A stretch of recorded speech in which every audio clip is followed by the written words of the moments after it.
ada hadis yang menceritakan tentang kejadian Tuhon. Cuma memang itu sampai sekarang hadis itu dianggap belum terbukti. Ya memang belum terbukti, mau belum Tuhon. Ya, gimana mau membuktikan? Satu, turunnya asteroid, turunnya benda langit. Kalau dalam hadis itu turun ke bumi. Itu ada. Nah, turunnya benda langit inilah dengan turun, meledak, mulai di situ ada kabut di langit. Yang kita namakan Tuhon. Kabut di langit itu. Nah, kabut di langit itu Tuhon. Nah, benda langit ini secara teori dia mengandung, insya Allah ya, mengandung medan magnet. Nah, medan magnet inilah yang mempengaruhi semua kejadian-kejadian yang berhubungan dengan besi, kumparan dan sebagainya. Tapi Dukhon itu belum kiamat kan Pak Ustadz ya? Belum. Itu kita masih hidup, manusia masih hidup. Insya Allah masih, yang masih hidup. Ya kalau ketiban asteroid ya mati lah. Ya itu masih hidup. Nah ini kalau sudah seperti itu pelajaran Dukhon. Nah inilah yang harus kita belajar sebenarnya. Semua itu ada pelajaran. Seperti pelajaran iman itu harus tahu. Iman itu mau ke arah mana. Tauhid itu arah mana. Kemudian syariat-syariat Islam itu di mana aja, bagaimana itu kita harus tahu. Sehingga kita bisa menempatkan diri jangan sampai atau belajar untuk menjadi orang yang lebih baik terus. Nah di situ nanti pada saat Dukhon, nah sudah takdir orang itu memang udah macam-macam. Takdir orang itu kalau memang orangnya itu baik ya dia akan dikumpulkan dengan orang-orang yang baik, yang menurut Allah itu barangkali punya kabilah yang memang Allah kan sudah ngeset. Allah itu menurunkan Rasulullah Muhammad SAW itu sudah diset untuk menyempurnakan akhlak. Ya, seperti itu. Nah Allah yang memilih. Nah untuk Dukhon, orang itu juga sama. Orang itu nanti akan ketemu dengan siapa saja. Karena pada saat Dukhon terjadi, itu benda langit ini bermedan magnet. Itu semua turbin, itu mati semua. Kemudian yang berhubungan dengan besi, roda-roda itu akan macet semua. Semuanya, jadi istilahnya seluruh dunia Pak Ustadz? Insya Allah seluruh dunia. Makanya pada saat Tuhan itu nanti peradaban itu sama seperti peradabannya Rasul Muhammad. Seperti itu. Jadi ya cuma naik kuda, ya cuma pakai pedang, ya cuma pakai tombak, panah, hanya seperti itu. Nah di Tuhan ini bukan masalah cerita Tuhannya. Cerita bahwa ini kayak begitu. Enggak, kalau saya mikirnya begini. Tuhan itu jangan menjadi cerita yang sambil lalu. Nah, Tuhan itu ada sesuatu yang belum pernah terjadi. Orang itu belum pernah terjadi sebelumnya dan orang tidak akan pernah berpikir. Padahal itu insya Allah bisa aja menjadi pengalaman terakhir sebelum nyawa tercabut. Karena bisa aja pada saat Tuhan itu beberapa minggu atau bulan itu bisa aja nyawa itu tercabut. Kenapa itu Pak Ustadz? Oke, sekarang saya mengajak mikir yang real aja, real dari Tuhan. Ya, dengan turunnya asteroid, kemudian bermedan magnet di semua, ya di Indonesia, ya di Arab, ya di Amerika, Eropa, semuanya itu akan terjadi. Nah, semua itu mati. HP itu tidak ada. Kalau turunnya malam hari, biasanya keadaan seperti itu turunnya itu biasanya malam hari. Biasanya, ya. Pas tidur berarti? Iya. Nah, kalau pas tidur, umpamanya kita di Jakarta nih, atau di kota besar. Tiba-tiba kita bangun karena AC mati. Iya. AC mati, bangun, AC mati. Nah, biasanya kalau orang itu kan hidupnya itu di HP. Ambil HP, lihat. Dia mencoba lihat teman-temannya, coba WA ke teman, ke grup. Gimana kabarnya? Wah, tempatku mati ini. Biasanya itu pengumuman itu. Tempatku gimana? Tapi di situ nggak ada centang satu, nggak ada. Hanya cuma lock. Gambar jam clock. Gambar itu diam, nggak ada dilihat sinyal, nggak ada sinyal. Nah itu kenapa itu Pak? Lah ya karena medan magnet itu merusak semua jaringan. Nah kalau sudah begitu, paling ini mati di daerah sini aja sudah. Tak taunya waktu keluar rumah, orang-orang di situ udah rame karena dia lebih tahu dulu. Nah di situ mulai paham. mulai kenapa ini kenapa. Kalau itu sampai ke malam ke arah pagi nggak hidup-hidup, orang telepon pasti ke PLN. Telepon nggak bisa. Telepon nggak bisa. Walau-walam kalau telepon normal bisa kali ya kalau telepon normal itu kali bisa ya. Di telepon tetap semua mati. Kapan hidup? PLN bilang tidak tahu. Karena matinya ini belum bisa diketahui dari mana. Trafo rusak, trafo kebakar, nggak ada trafo yang kebakar. Jadi semua menunggu deh sehari. Kemudian ada sudah mulai pagi itu udah mulai manasin mobil, hanya sampai akhirnya habis. Nah, mulai mau pergi kemana nggak bisa, mau makan nggak bisa, kelaparan, akhirnya penjarahan. Itu terimbas dari asteroid yang jatuh itu, Pak? Iya, insya Allah itu menjadi suatu kayak pemicu gitu, Pak? Iya, pemicunya asteroid, tapi itu menjadi siklus, menjadi suatu lingkaran. Sama seperti turunnya virus. Virus itu kan nano ya. Tapi bikin ekonomi yang global seperti ini, iya, habis. Samping jadinya. Semuanya ya saling salah, pejabat-pejabat itu sudah saling salah. Kemudian ya beberapa orang-orang yang tahu agama saling salah. Kemudian ya saling mengejek, saling melempar itu baru virus aja. Kalau besok sudah nggak bisa mau masukkan lewat YouTube, kameranya barangkali kameranya aja bisa hidup ya. Tapi nunggu kalau nanti itu di-share udah nggak bisa kali ya. Jadi udah karena sinyalnya udah nggak ada, satelitnya juga selesai, semuanya selesai.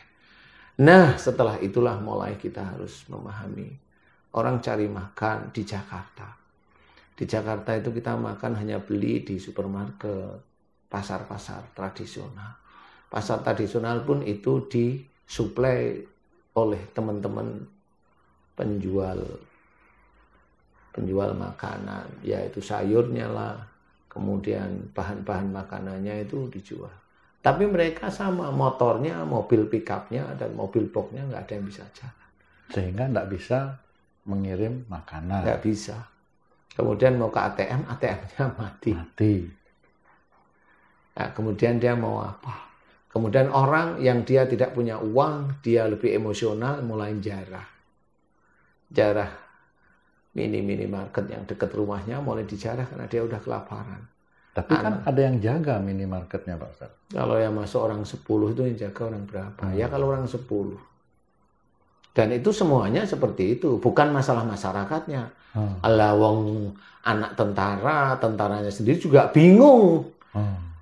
Pagi mau sholat, kerannya nggak bisa hidup airnya. Bagaimana coba? Akhirnya tayamum. Oke, bisa sholat. Selesai itu gimana? Air dari mana kalau di Jakarta?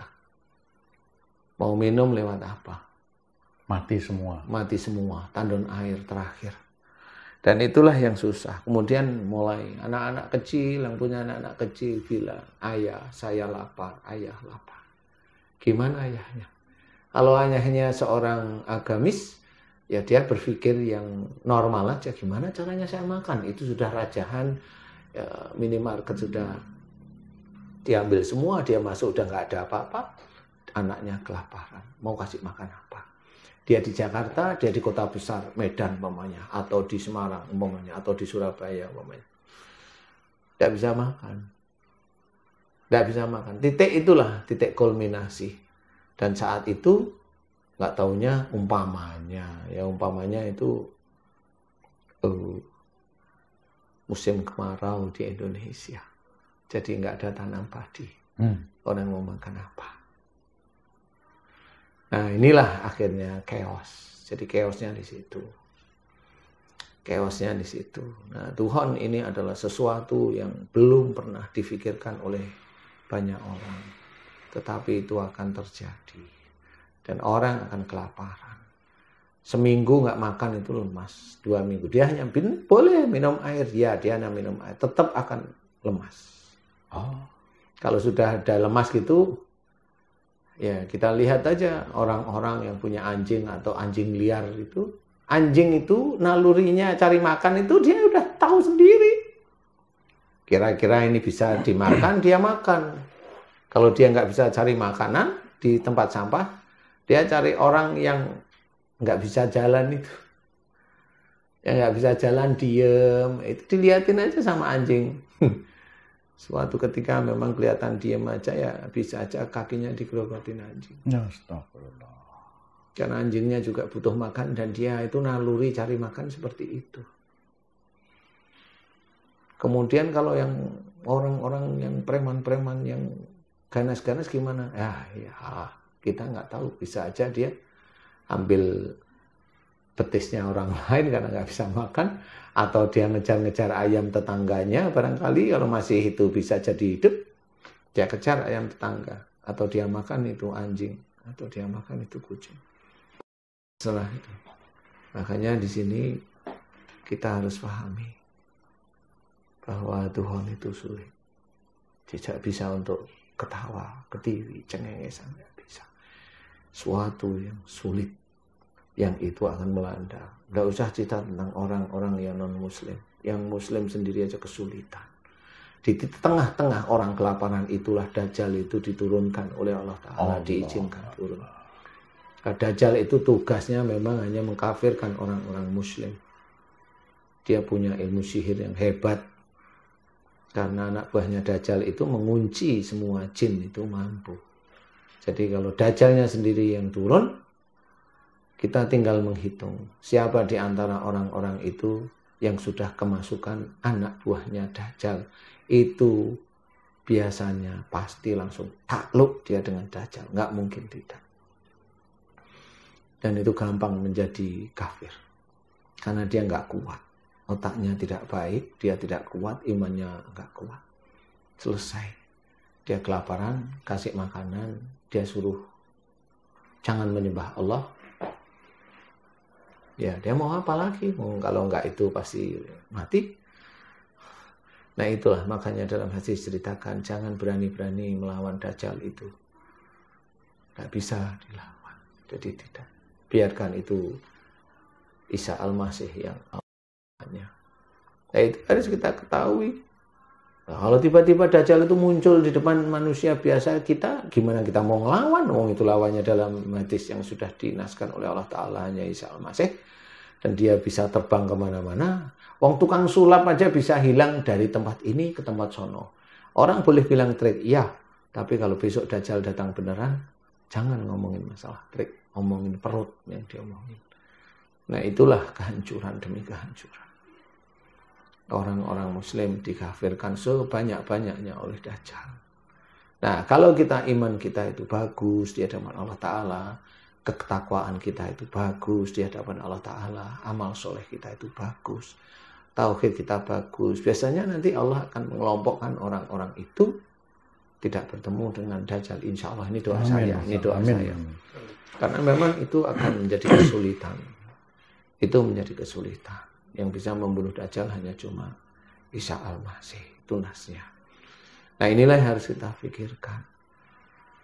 Bagaimana caranya kita itu besok itu bisa selamat di Tuhan atau dimulai akhir zaman yang mulai akhir? Ya iman kita harus kita rubah mulai sekarang. Bukan iman kita rubah itu jadi jelek. Enggak.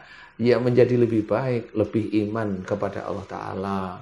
Lebih memaknai la ilaha illallah itu tahu tidak ada Tuhan selain Allah, itu tahu persis.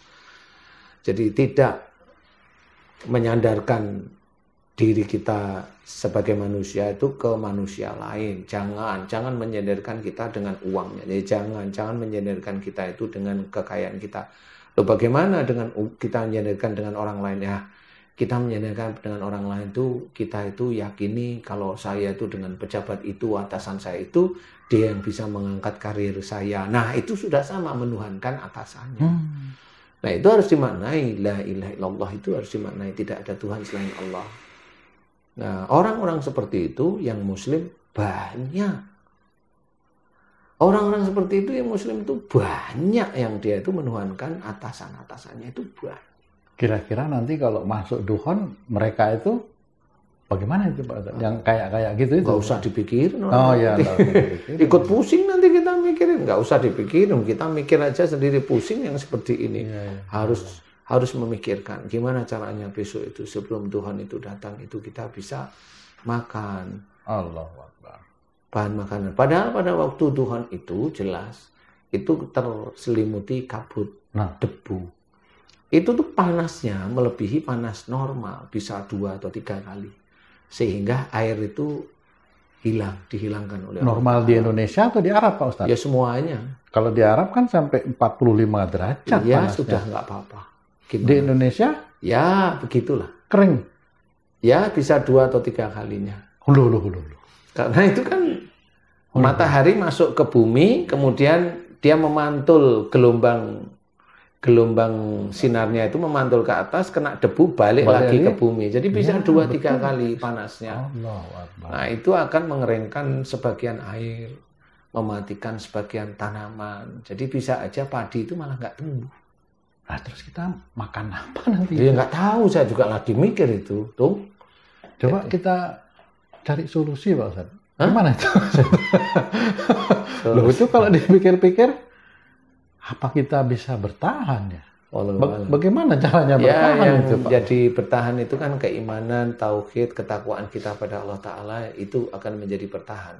Bertahan itu akhirnya kita akan lebih dekat pada Allah sehingga akan Allah memberikan gambaran-gambaran yang lebih baik untuk di saat Tuhan. Makanya di dalam hadis diceritakan pada sebelum Tuhan itu diceritakan kalau disuruh mengumpulkan bahan makanan, bahan pokok makanan itu sekitar 1 tahun kurang lebihnya. Itu kan harus difahami bahwa itu salah satu gambaran bahwa bisa aja dalam waktu 1 tahun itu memang panas di bumi itu lebih kuat sehingga nggak bisa nanam apa-apa kecuali hanya makan. Seperti itu. Nah, gimana caranya cari solusi? Ya solusi belum bisa saya ceritakan lah di sini.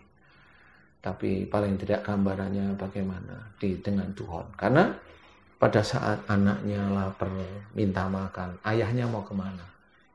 Ibunya mau bagaimana? Lah itu. Ya dia kan keluar takut nanti ya tahu Pak Ustadz? Ya pastilah. Chaos berarti. Pasti chaos. Tapi permisi Pak Ustadz, kalau tanda-tanda untuk mengarah ke situ sudah terlihat atau kok saya jadi ngeri? Sudah terlihat, sebenarnya sudah terlihat. Berarti kan dalam waktu yang tidak lama lagi kalau kira-kira waktu itu ya tetap Allah yang Allah alam. Kita nggak tahu, cuma tanda-tanda ini sudah sangat terlihat. Di Arab yang biasanya panas, turun es, iya betul, ada salju. Bahkan sudah ada mulai tumbuh-tumbuhan rumput menghijau. Iya, kemudian jadi pekarangan, jadi kebun sekarang. Nah, itu kan tanda-tanda sebenarnya. Tanda-tanda untuk apa itu sebenarnya? Ya untuk bukannya enak itu nanti Pak Ustadz di